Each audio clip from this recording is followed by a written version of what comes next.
guys, I'm Aurora, I'm 10 years old, and today I will tell you about a sound we don't really have in English, and it's the y sound.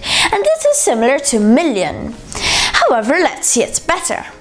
To obtain the y sound, we need to add to the letter G the letter L, and it has to be followed by I and any vowel, for example A, E, I, O, U. So an example for the A is bottiglia, bottle. For the E, foglie, leaves. For the I, foglio is in the singular because it's paper, and fogli is in the plural.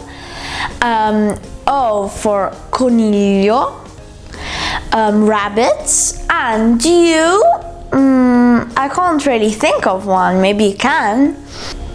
If we don't put the I, the sound it makes is gle. For example, inglese, English, or glossario, glossary.